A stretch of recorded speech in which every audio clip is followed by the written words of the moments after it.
বাংলাদেশের জাতীয় সঙ্গীত হয় কিভাবে? আমার সোনার বাংলা বঙ্গমাতা সম্পর্কে আপনারা উইকিপিডিয়া গুগলে সার্চ করেন এই সঙ্গীত সম্পর্কে। বঙ্গমাতা সম্পর্কে এই গানটি রবি ঠাকুর কর্তৃক 1905 সালে রচনা করেছেন। কয় সালে? 1905 সালে বাংলাদেশ ছিল, তাহলে বাংলাদেশের জাতীয় সঙ্গীত হয়। কথা বলেন না কেন? এটা বাংলাদেশের জাতীয় সঙ্গীত 1905 সালে রচিত হয়েছে। আজ দেখেন কত বড় চূড়া। এই রবি ঠাকুর এই গানটাকে বাউল গায়ক গগন হরকারার এর গান থেকে চুরি করে তার সুর এবং সঙ্গীত নিয়ে এসে আমার সোনার বাংলা লাগিয়েছে। ওই ব্যক্তির গানটা ছিল আমি কোথায় পাবো তারে। এই আমি কোথায় পাবো তারে গানটার সুর আর সঙ্গীত নকল করে চূড়া রবি ঠাকুর আমার সোনার বাংলা বানাইছে। দুইটা ফল্ট। 3 নম্বর মজার ব্যাপার হল 1905 সালে বঙ্গভঙ্গ বিরোধী তথা বাংলাদেশ বিরোধী রাজনৈতিক স্বদেশী কর্মী ও বিপ্লবীরা কলকাতার দাদাবাবুদের কর্তৃত্ব বজায় রাখতে জাতীয় ভারতীয় বাংলাভাষীদের কলকাতার প্রেমে উদ্বুদ্ধ করতে বেশি বেশি গাওয়া হতো এবং প্রচার করা হতো এই গান। তাহলে জাতীয় সঙ্গীতটাকে 1971 সনে না 1905 সনে?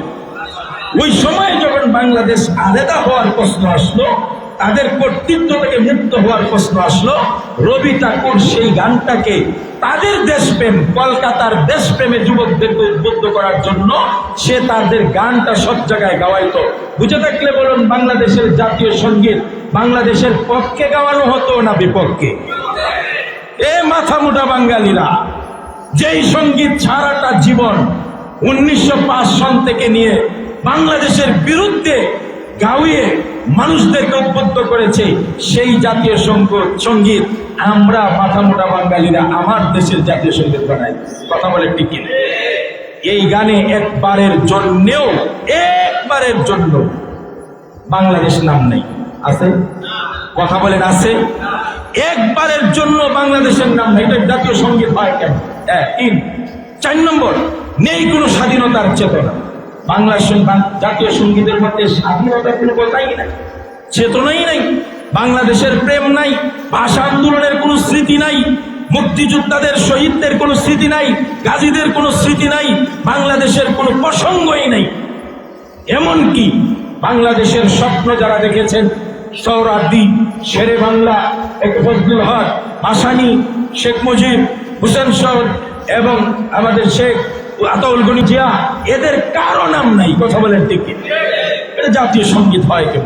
বরং পরতে শিরকি কথাবার্তায় বলবো আমি পুরা জাতীয় সঙ্গীতটা গাবো না, আবৃত্তি করো, গাবো না, আবৃত্তি করো। এরা যদিও সংবিধানে এটা 10 লাইন সংযোজন করেছে, আসলে পুরা গানটা ছিল 25 লাইনে কোনো আছে। আপনি গুগলে সার্চ দিবেন, আমার সোনার বাংলা আমি তোমায় ভালোবাসি, চিরদিন তোমার আকাশ তোমার বাতাস আমার প্রাণে বাজায় রয়েছে। আকাশের মালিকানা কার? লিল্লাহি মা ফিস সামাওয়াতি ওয়া মা ফিল আরদ। এখন এরা বলবো এটা বাংলাদেশের আকাশ বলা হয়েছে, তাহলে পরবর্তী শব্দগুলো দেখেন। এরপরে বলছেন আমার প্রাণে বাজায় বসি, ওমা ফাগুনে তোর আমের বনে ঘানে পাগল করে মরি হায় হায়। ওমা, এখন বলবেন ওমা মানে বাংলাদেশ না? এই ওমাকে আল্লাহ থেকে তো সরে আসছেনি, বাংলাদেশ পর্যন্ত ঠিক ছিল। এখন যে বলছে ওমা, এই ওমা কি বাংলাদেশ? আচ্ছা যদি তাই না হয়, সামনে পড়ে ওমা ঘ্রাণে তোর ভরা খেতে আমি কি দেখেছি মধুর হাসি, কি শুভা কি ছায়া গো, কি স্নেহ কি মায়া গো, কি আঁচল বিছেছ বটের মূলে। এই বটের মূল কোনটা চিনেন আপনারা?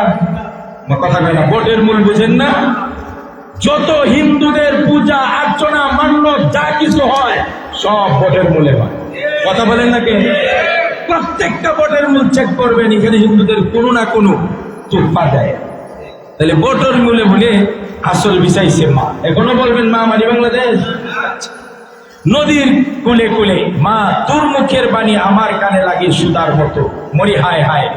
মা তোর বদন খানি মলিন হলে ও মা আমি নয়ন জলে ভাসি, তোমার এই খেলা করে শিশুকাল কাটেলে রে, তোমারই ধুলা মাটি অঙ্গে রাখি ধন্য জীবন বাণী।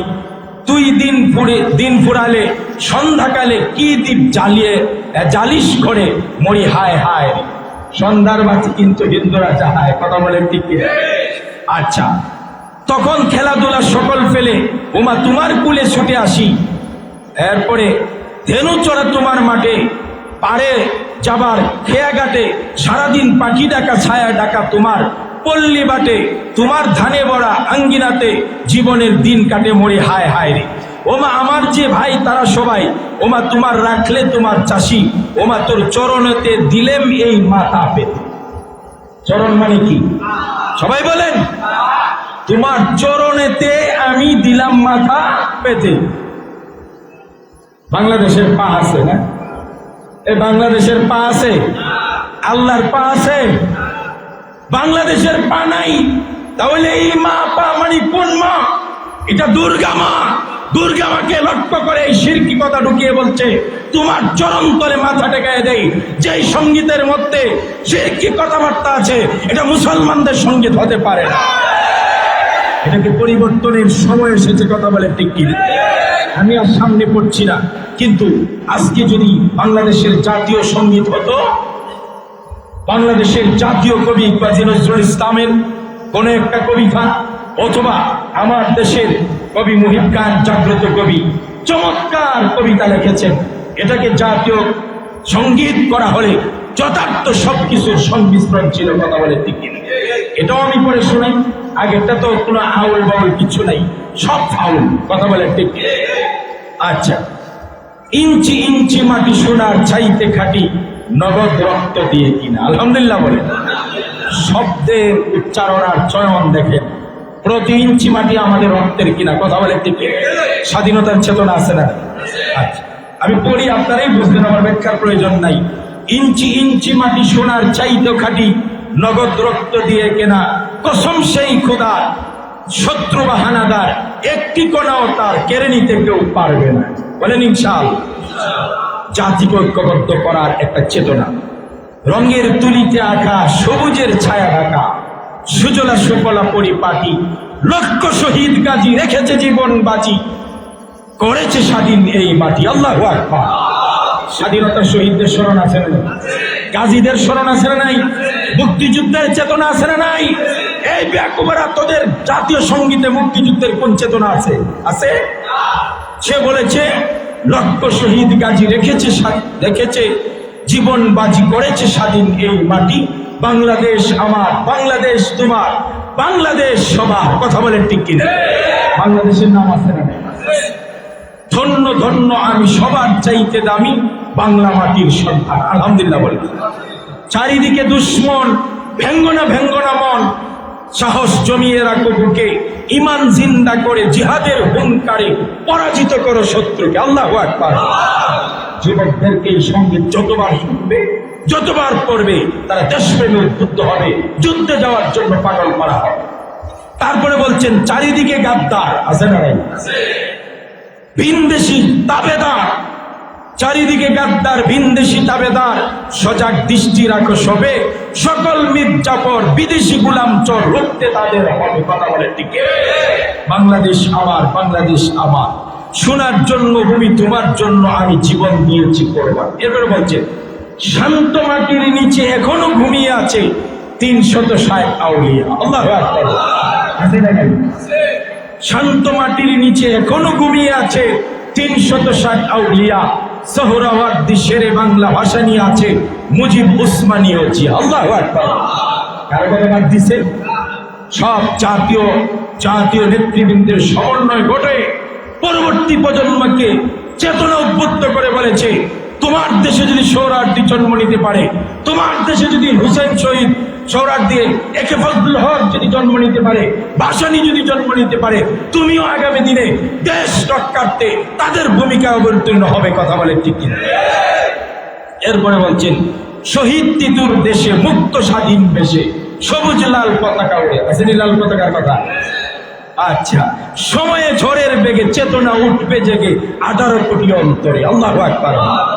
বাংলাদেশ আমার, বাংলাদেশ তোমার। এরপরে বলছে বুকের রক্ত ঢেলে রেখেছি সবাই মিলে মাতৃভাষার সম্মান। সুবহানাল্লাহ। কোন কথাটা শোনাই?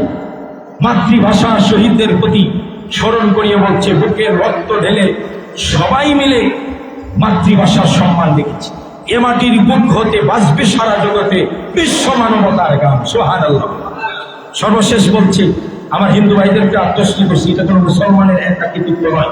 বলছে অনেক দামের দেশ, রক্ত ঘামের দেশ, মায়ার বাঁধন বড় বেশি, হিন্দু মুসলমান বৌদ্ধ বা খ্রিস্টান সকলেই তো বাংলাদেশি। আল্লাহু আকবার। সাম্প্রদায়িক সম্প্রীতির কথা আছে না নেই? সম্প্রীতির ভ্রাতৃত্বের কথা আছে না নেই? সব ধর্মের সহাবস্থানের কথা আছে না নেই? বলছে হিন্দু মুসলমান বৌদ্ধ বা খ্রিস্টান সকলেই তো বাংলাদেশি। তবে কেন সংঘাত, কেন কিসের বিবাদ? ভাই ভাই রাখো হাতে হাত, সমরে পক্ষপাতী হয়েছে শ্রেষ্ঠ জাতি, নজির দেখাও দুনিয়াতে। বাংলাদেশ আমার, বাংলাদেশ তোমার, বাংলাদেশ খোদার দান। আল্লাহু আকবার।